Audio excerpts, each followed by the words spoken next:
Good morning and welcome to Hope, Faith, and Joy Daily Devotion. I'm with me, Pastor Amanda, this morning. We are diving into the first half of Matthew 27 this morning. And so let's just get right into it this Wednesday morning. What we find is that Jesus has been brought to Pilate as a way to kind of stand trial. It's interesting in Jesus's day, like they had to go before different leaders before prosecution could happen, and so we find that he is now at with Pilate, and then we have this little interlude. After we know that he's there, he's been brought to Pilate. We all of a sudden have Judas changing his mind. And I don't know if it's like a realization as to what he has just done, what has overcome him. I think we've all experienced those moments in our lives where we think that we're following our heart and we act on it. And then later on when we reflect on it, we're like, what was I thinking? What was I doing? And that's what happened to Judas. And so what we find is that he gives back the 30 silver coins that he had gained to betray Jesus, and he goes and he commits suicide. And so we find it's one of those very sad stories that we have today, and so with that, they then the people didn't want the money back. They're like, we can't keep this for ourselves. So they created a cemetery for foreigners and everything. And so it's just one of those sad moments in the Bible in which Judas recognized what he had done. And he has that moment of regret. And so we see that. And I think it's important that I think Jesus knew that's why he was able to serve him communion. And was able to do it because Jesus understood that Judas would come to regret his actions. So then we have this wonderful scene where Pilate questions Jesus. And again, we find that there are moments when Jesus speaks. There are moments when he turns the questioning back around. And then there's times where he answers. And Pilate, he's amazed by Jesus and his responses. He's like, this is not the responses of a crazy guy. This is like somebody he himself, I think, respected a little bit. And so what happens then in chapter 15, Pilate is trying to no longer take responsibility for Jesus's death, but he will not enact his power that he doesn't have to kill Jesus. Like, he still kind of wants to get people to like him. He is so worried about people liking him that he does this walk around with Jesus and the crucifixion. And so what he does is he offers a murderer, Barabbas, to the crowds.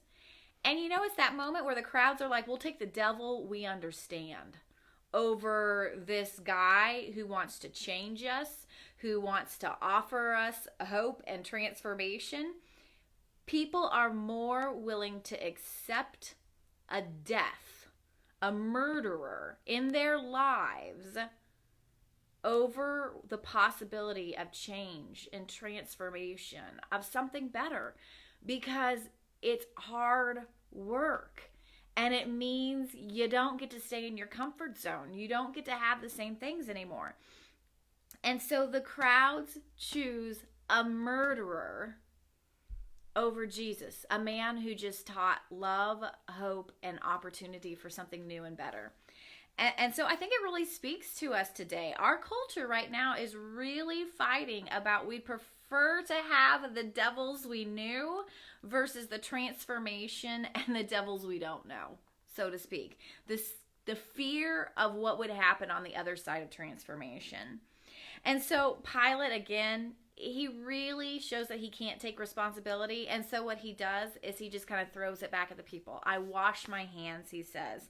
This is not my problem. I'm innocent because I don't really want to do this, but I'll let you do it. He doesn't stand up for Jesus. And I'll be honest, like, this hits my heart because I think it speaks truth to me. It's my sin. I too will have a tendency to say, well, at least I'm not participating in the death. I'm not participating in that, so it's not my responsibility. But Pilate had the power to do something. He had the power to change the direction of the crucifixion. And instead, he just said, I'll let you do that. And does it not speak to what's going on today? I mean, we talk about white privilege. We have the power to do something, but what we just say is, I'm not doing it. I know I'm a friend. I'm kind and I'm good, and I don't treat people with disrespect, but I'm not going to do anything about the systematic problem. I wash my hands of it. We're pilots. We are pilots. I mean, I just cried this morning when I read this. So in a part, I think about what power do I have to make a difference? Maybe it's through devotion time. And so what we then do is as we continued without me getting on my high horse, the soldiers take him away and begin to strip him. And that's the first half of chapter 27 today, is that in our own ways, we are all hurting Jesus. Whether it's with what's going on in the world right now, with ourselves personally and how we betray Jesus like Judas, it's either on a personal or on a social level. We're called to question. But remember, Jesus served all of the disciples communion. Jesus went to the cross and forgave everybody for their sins. So once we begin to look at what we're doing wrong, the forgiveness is there because Jesus continued to preach transformation all the way up to the cross and through the resurrection.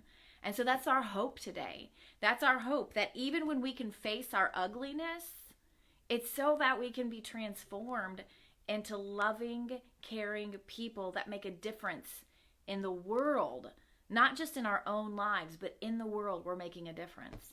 And so I just hope that all together we can find ways to continue to advocate, not just speak love, but advocate love in this world. So thanks for joining me in today's devotion. We'll look at the second half of chapter 27 tomorrow. And I hope your day is filled with hope, faith, and joy. We'll see you later. Bye.